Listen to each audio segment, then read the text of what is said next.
विद्यार्थी मित्रांनो, काल आपण व्याकरणाची भीती दूर करणारे काही विचार ऐकलेत आणि आज संस्कृतच्या पहिल्या टेबलवर म्हणजे देव या टेबलवर आपण काहीसं विवेचन करूया.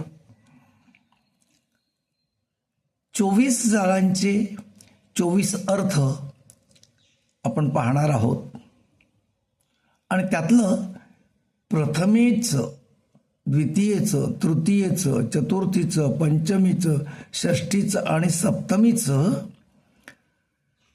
एकवचनामध्ये होणाऱ्या वाक्यात कसा उपयोग होतो ते पाहू.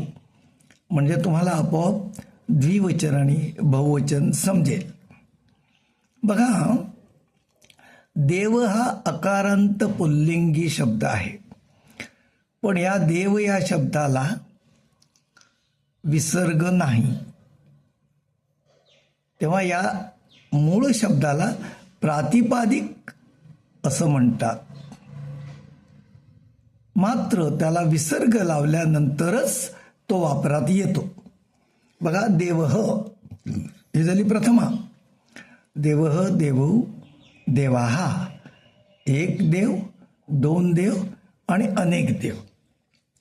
वाक्यात मात्र प्रथमा ही नेहमी करता असते आणि म्हणून या प्रथमेचा अर्थ कर्ता असल्यामुळे कर्ता, कर्म, करणम याला कारक म्हणतात. एक लक्षात ठेवा, कारक विचारलं जातं 9वी-10वीला 1 मार्कासाठी. तेव्हा विभक्तीची रूपं आपल्याला कळली की कारक कळेल. आज आपण कारक समजावून घेऊया. बघा, प्रथमा ही नेहमी कर्ता म्हणूनच वाक्यात येते. तेव्हा देवः विश्वनिर्माता म्हणजे हा देव कर्ता झाला, तसं देवौ आणि देवा हा होणार.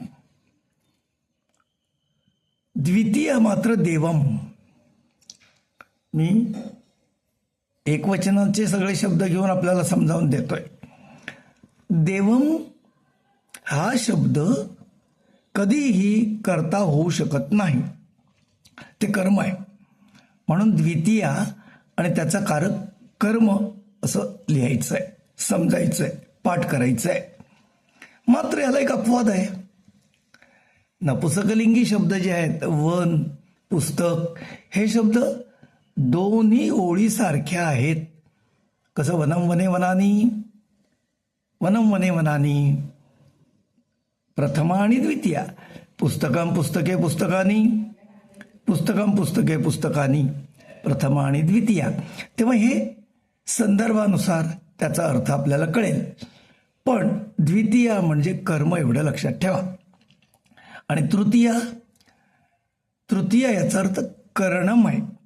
म्हणजे आपण जे हत्यार वापरतो, आपण ज्या वस्तू वापरतो, म्हणजे कसं, चाकूने पेरू कापला, हाताने मी लिहितो, तलवारीने युद्ध खेळतात, हे जे काही ने आहे तोच या तृतीयेत आहे. मात्र तो देवेन असा शब्द आहे. बघा, देवेन विश्वम निर्मितम. ते देवाने विश्व तयार केलंय, हा असा अर्थ आहे. आणि त्याला करणम असं म्हटलंय. आता चतुर्थी बघूया. चतुर्थी देवाय. आता मराठीमध्ये तुम्हाला जे प्रत्यय शिकवले जातात बघा, म्हणजे एक कर्ता, कर्म, ते सला, ते सला, नाते असे शिकवले जातात. चतुर्थीला पण तेच आहेत. तृतीयेला मात्र नेईशी, नेईशी असे शब्द आहेत. पण चतुर्थीचे आणि द्वितीयेचे शब्द सारखे आहेत. मग चतुर्थी केव्हा समजायची आणि द्वितीय केव्हा ओळखायची, हा प्रश्न बहुतेक मुलांना पडतो. पण त्याचं साधं उत्तर आहे. काय उत्तर? ज्याला देतो त्याची चतुर्थी. म्हणजे बघा, मी देवम कसा वापरतो, अहम देवम नमामी. यात देणं घेणं काही नाही आहे. देवाला नमस्कार ही द्वितीया. पण अहम देवाय पुष्पाणी समर्पयामी, देवाला फुलं दिली, देवाय झालं, ही चतुर्थी झाली. आणि चतुर्थीचा अर्थ आहे संप्रदानम. आता पंचमी बघूया. देवात वृक्षात घेऊया, वृक्षाकडून. पण वृक्षात फलानी पतंती, झाडावरून फळे पडतात. वृक्षात पर्णानी पतंती, झाडावरून पाने पडतात.